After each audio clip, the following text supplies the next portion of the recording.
Hello and welcome to Interactive CAD and Tech.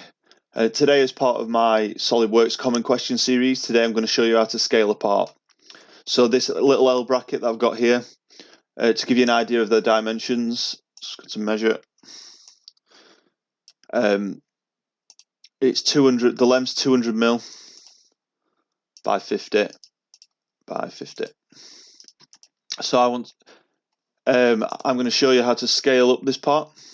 So to do that, you need to go to Insert and go down to Molds and then Scales there.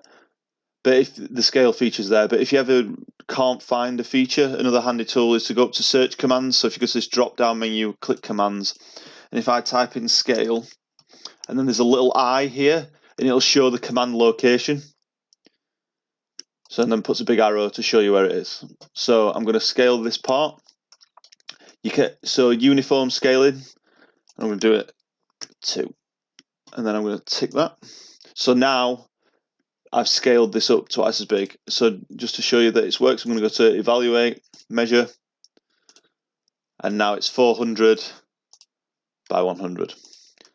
If you want to scale down, same again, just go to Edit, and then you do 0.5. So now it should be half as big.